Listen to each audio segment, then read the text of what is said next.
Students, in my last lecture, we did chapter 3, section 3.1 on the solar system. And I also gave you homework 50 MCQ from the solar system. Now, today I will discuss why our Earth is the suitable planet for living beings. That means, see the book, page 55. The causes for habitation or living beings in the planet Earth. That means, why our Earth is the suitable planet for living beings.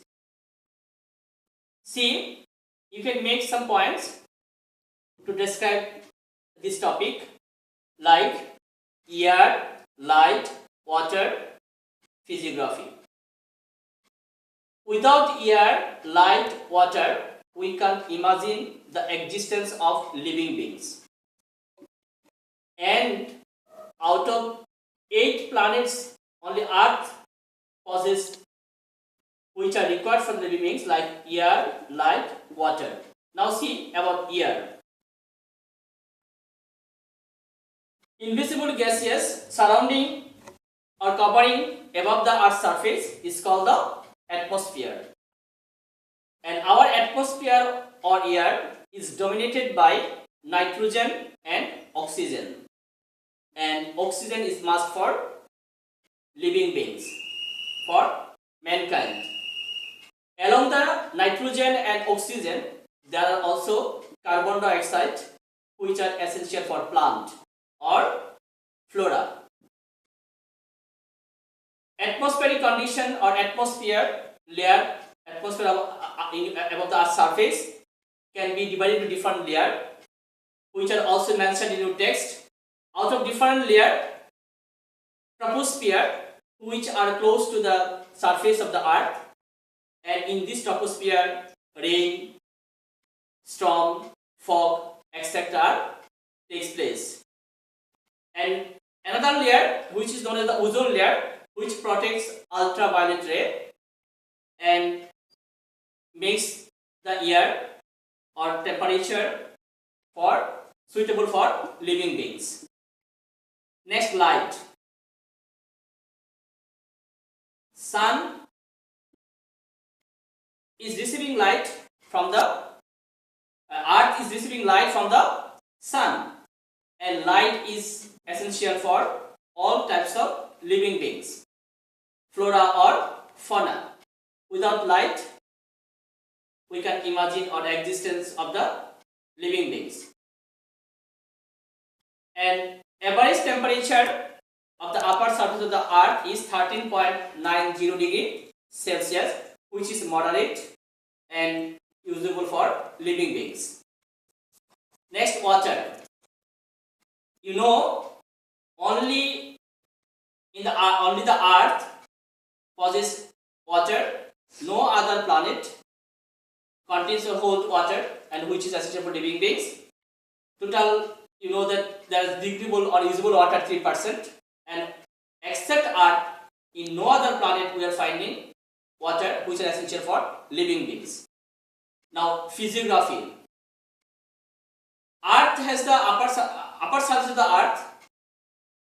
Somewhere we are finding plainland, mountain or plateau, and no other planet we are finding such type of physiography or land configuration where living beings can survive. Only Earth has the suitable physiography or land configuration or plainland which are essential for living beings. So, by analyzing these 4, where we are finding only the planet Earth which is suitable for the living beings.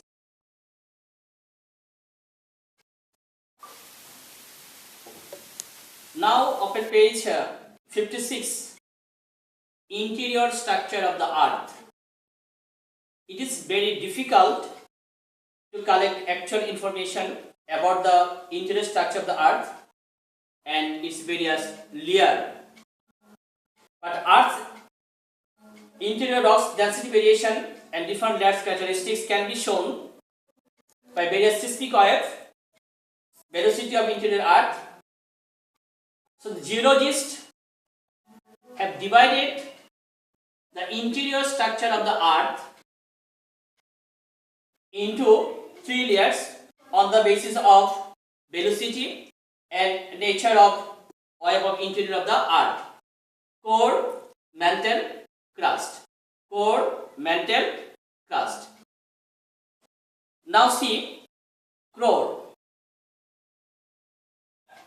then mantle, then crust is a part of our Earth.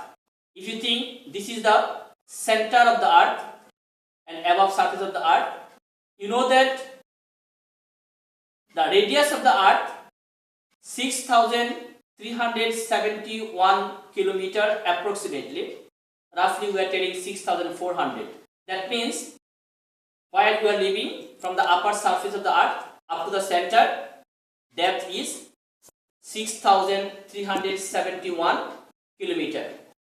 If I think this is the center and this is the upper portion of the Earth, and core is the layer which is situated at the bottom of the center, at the last portion of the center, from the center of the Earth. From the center of the Earth up to 3,486 kilometer covers core. 3,486 kilometer covers core.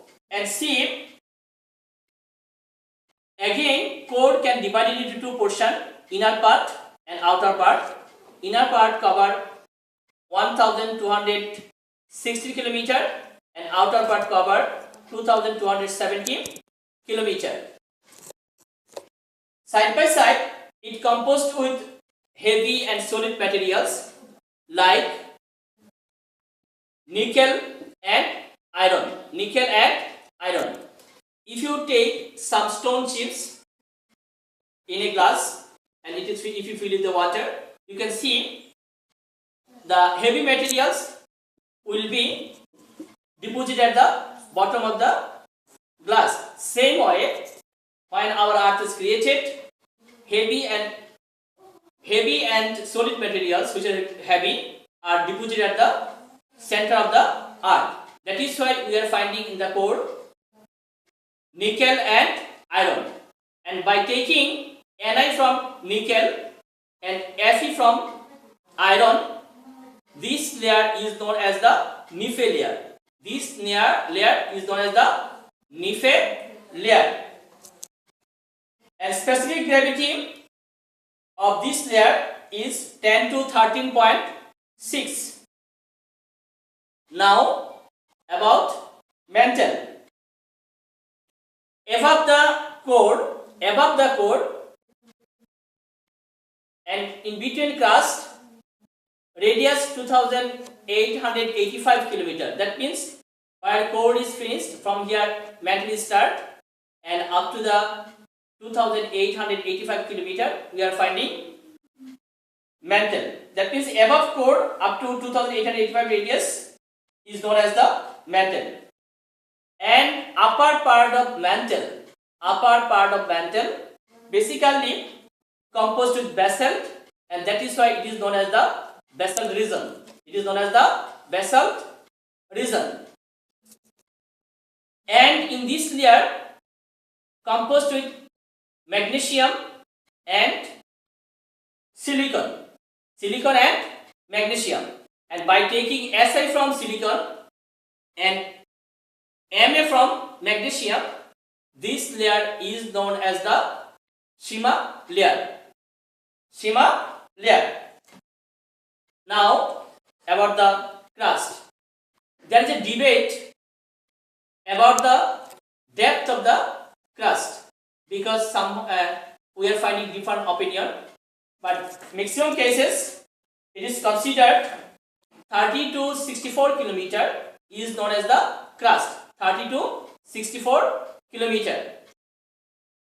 It is the just above portion where we are living, upper portion, and the which is closer to the atmosphere. From above to mantle, 64 kilometer is known as the crust. Crust also can be divided into 2 portions. upper part is called the earth crust and lower part of the crust is known as the substratum. And depth of the earth is, you can say here is 3 kilometer, upper portion 3 kilometer. So upper portion earth crust, lower portion is known as the substratum. And see, since it is the upper portion of the earth, that is why we are finding light materials like silicon, aluminium, iron, calcium, etc. And crust is dominated by silicon and aluminium, maximum silicon and aluminium. By taking Si from silicon and Al from aluminium, this layer is known as shear layer. This layer is known as the shear layer, also known as the shear layer. So these are in a brief interior structure of the earth, and 3.1 is up to this. So next class you have to submit as a homework. You have to draw this figure from your book and you have to explain core, mantle and crust.